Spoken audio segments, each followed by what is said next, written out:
So I keep my thermostat at a crisp 66 degrees Fahrenheit. I exercise my eyes every 20 minutes, and I always eat the same breakfast every single morning. Why? It seems there's an epidemic going on. People are more tired than ever. So tired. 1 in 8 of us feel that we are tired all the time. The single most important behavioral experience that we have, and that's sleep.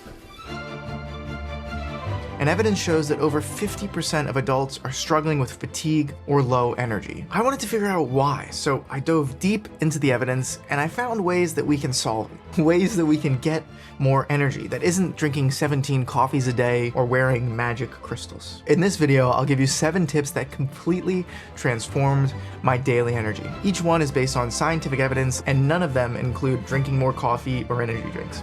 Just natchy stuff. Have you heard about matcha though? Natchy.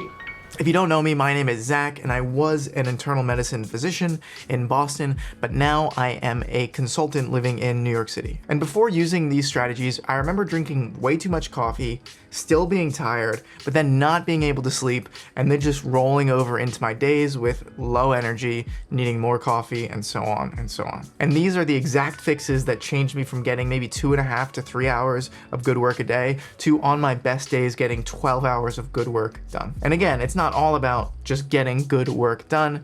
It's really about having more energy and, most importantly, feeling better.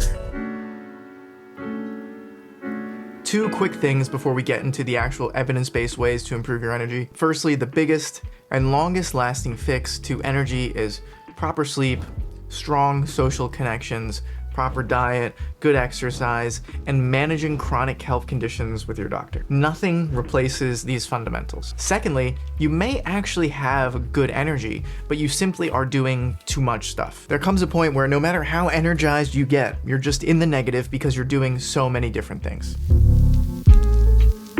Enough of the disclaimers. Here are the things I've done that have actually made the biggest noticeable difference in my energy. Number 1 is adjust your thermostat. Room temperatures drastically affect cognitive performance and energy levels depending on whether you're male or female. For example, one study that ranged temperatures between 60 and 75 degrees among 200 plus women and then had them take a math test showed their performance dropped about 1% for every 1 degree below 75 degrees Fahrenheit. So at 60 degrees Fahrenheit, the women scored about 15% lower on math exams just from this temperature change. The physiological explanation here is that your body works tirelessly to maintain a homeostatic or homeostasis of your temperature because cells, chemical reactions, and the things that go in your body that you move, think, breathe, and survive operate best at certain temperatures. So if you're too cold, your body might use energy to shiver, to make you move more, or to try to generate heat so these chemical reactions and cells in your body can operate optimally. When you're too hot, your body has to generate sweat, and it might also pump your heart rate faster to move blood closer to the surface of your skin so that heat can go off. All these things take energy, and they can take a lot of energy. I know when I sit in a sauna for 20 minutes, I am exhausted afterwards. Or if I stay in one of those cold plunges for a long time, I'm still really tired after. It seems men in general perform better at colder temperatures,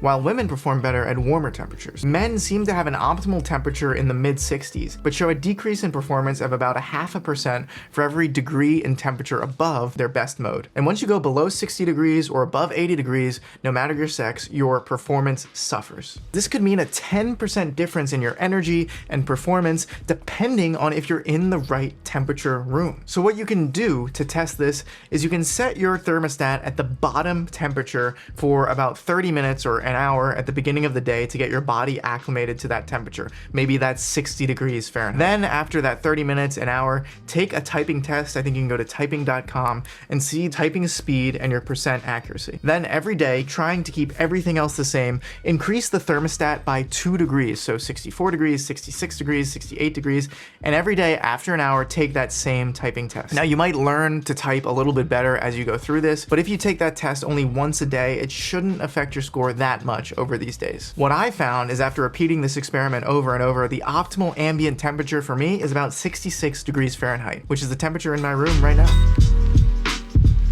Tip number 2 is to use the 20-20-20 rule for eye strain. Screens affect us in so many ways that we don't realize. But how can actually looking at a screen affect our energy? Well, actually, it's the same reason why having the optimal temperature in your room can affect your energy. When you aren't optimally using your eyes, your body uses lots of energy to maintain everything. Eventually, if you're straining your eyes, you might get headaches, tired eyes, or even neck strain. If I'm staring at a screen for a long time, I might blink less, which causes grittiness and disturbances in my eyes, which makes my body and eyes expend more energy to actually focus. And finally, if the screen is in an improper position, I might strain my neck or crane my neck in a weird way so I can actually see the screen and look at the screen properly. And the physical load of actually being in this improper position, or your eyes being in an improper position, causes strain and takes energy to maintain, making the brain expend extra mental energy to spend on making you ignore these difficult things, or the pain in your neck or the headache, making it so much more difficult to maintain your energy when staring at a screen. The 20-20-20 rule can really help get rid of this by really every 20 minutes you spend 20 seconds looking at something at least 20 feet away. And why this works is because there's ciliary muscles in your eyes that basically open the pupil and close the pupil. And what happens is when you look away, those ciliary muscles get to relax. While when you're looking at something close, your ciliary muscles are stressed out and they're strained. So when I take 20 seconds to look at something farther away, I give my eyes a chance to relax. Even do it now, and I bet you might feel a little bit better. Pause the video, look at something at least 20 feet away, preferably out a window, and hold that for 20 seconds. Do it. This relaxes the muscles in your eyes, allows your eyes to blink a little bit, and is a nice reset for people that stare at the screens all day. Number 3, and this is the most amazing and impactful tip I've ever found. Waking up with bright light, exercise, and friends, family. This is a triple combo whambo that can change everything. Nature exposure, morning exercise, plus sunlight, plus friends is just it's a magic combination. Some of the biggest drivers of energy there are. For example, I run every Monday with one of my good friends, and it's just, I feel so much better for the rest of the day after this. And this is also the most evidence-based tip. While popular interventions like Wim Hof breathing, B vitamins, and things like this don't really show nearly as much evidence as exercise, nature, sunlight, and good friends do. Not saying those things won't help, but the consensus of the evidence is really saying, listen, these other things, these exercise, nature, have much bigger impacts that are much more widely replicated. So what does the evidence say? Well, it says moderate intensity combined aerobic and resistance training, so 45 to 60 minutes, 3 to 4 times a week for greater than 12 weeks produces significant energy increases, with resistance training surprisingly outperforming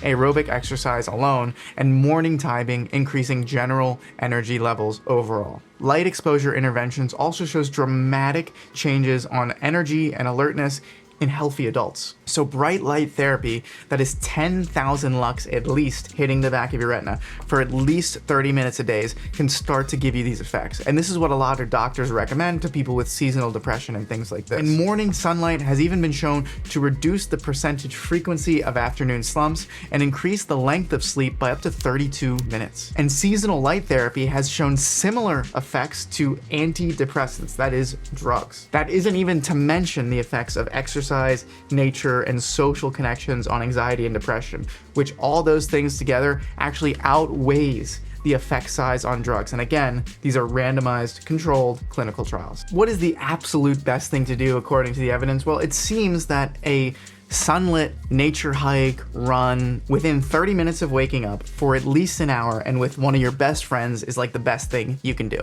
Now, of course, we can't all do that. We have jobs, families, lives, blah. One easy replacement would be to get one of those 10,000 light therapy lamps. Make sure you shine that in your face for the first 10 to 15 minutes of the day after waking up, and then get in a 10 to 15 minute walk or exercise in some way, shape, or form. This way you're getting the light in your eyes and you're doing some form of exercise, even if it's not bright or sunny outside. Now, if you're lucky and you wake up and you're in a place where the sun is out and shining and bright, go for a 10-15 minute walk outside, because it can change everything. So what I do is I usually wake up and turn on the lamp right away, because right now it's the winter time in New York City and I wake up way before the sun comes up.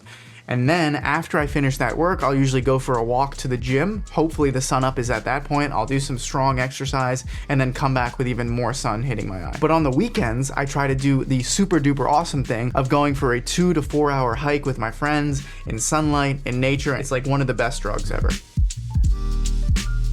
The number 4 energy thing that's changed my energy the most is never skipping breakfast and eating the same breakfast every day that's high protein and low in sugar. So the evidence shows that skipping breakfast can cause significantly higher levels of blood glucose and cause significantly more energy slumps throughout the day. So eating a high energy and high protein breakfast may give you more energy throughout the day and actually be much better than eating a high calorie or big dinner, which can affect your sleep. And why these glucose spikes are bad from high sugar meals at any time in the day is that what happens is your body releases insulin to start putting that glucose into your cells. It says, hey, we got a bunch of glucose here, we need to store it for later, so that releases a lot of insulin. But the easy way to explain it is that it takes a while for this insulin response to go down. And so even when your body gets rid of all that glucose and puts it into your cells, the insulin is still working.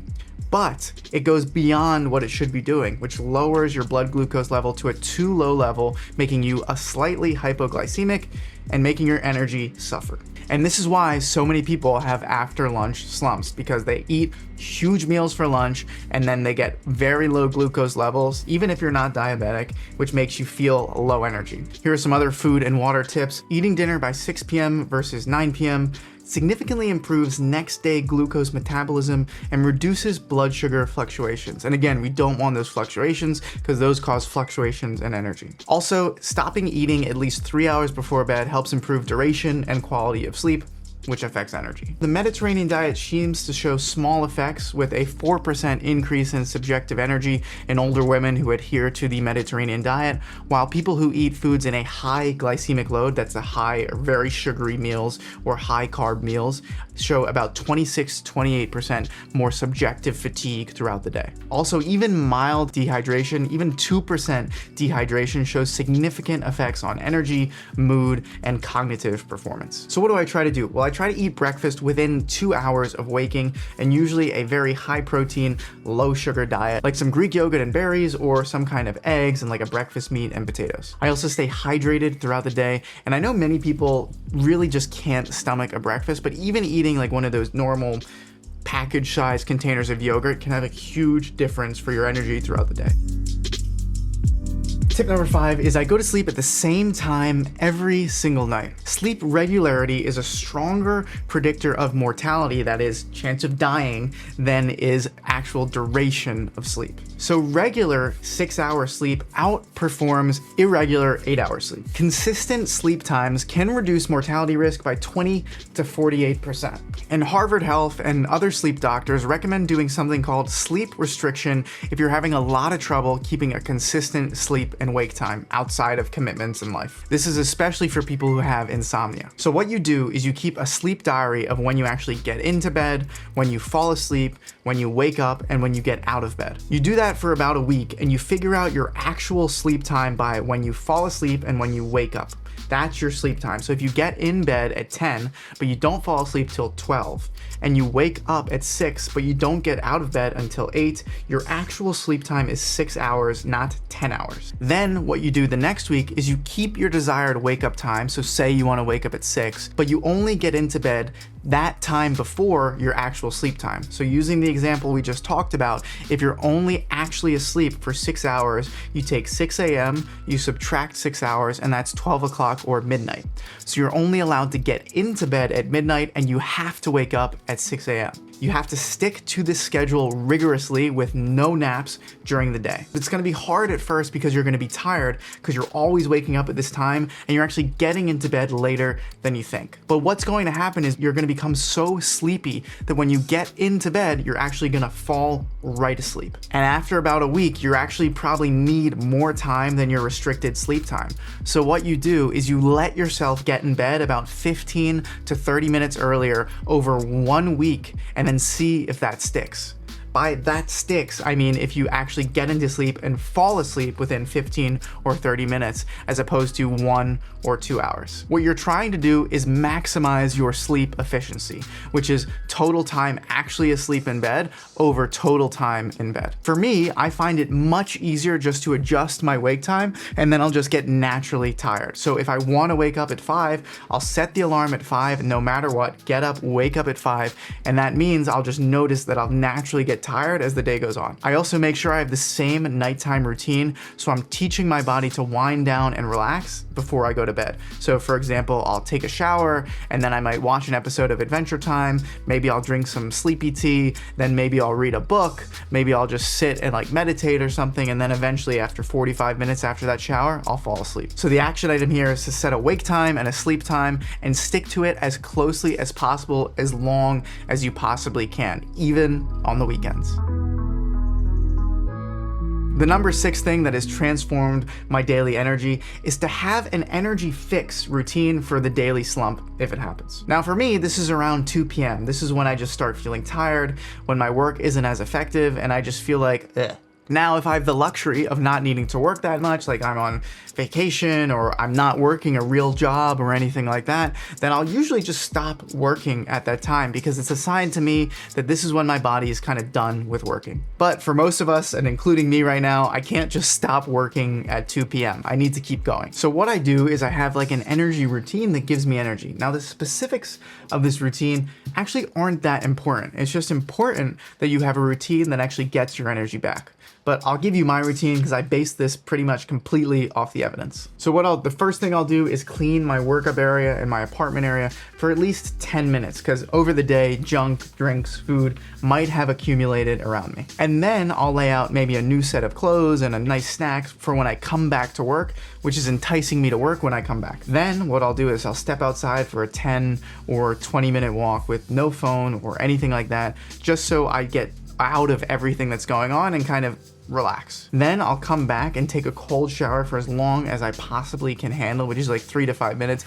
Again, the evidence here is hit or miss, right? But it's not important about the actual things we're doing. It's just the routine around the things we're doing. Then I'll brew like some kind of nice drink, eat my snack, wear my comfy clothes, sit back down at the desk, and then if I really need it, I'll put on like a level 3 or level 4 work playlist. This helps me get some nice stuff and it kind of rewards me for working. And I've done it so much and I know after I do it, I'm gonna feel better and I'm gonna work better. So I've essentially conditioned myself and placeboed myself into making this work. Finally, also, sometimes if I'm really struggling, I'll change locations to go to a library or a coffee shop, or I'll start my day there so when I come home, it's a different place. So bottom line, think of some kind of energy routine if you can, usually some form of movement, maybe a nice snack or drink, some kind of exercise, and then coming back to the work. As long as you, number 1, give yourself a real break for at least 15 minutes, and number 2, you come back with this motivation and like feeling good to work, it works a lot of the time.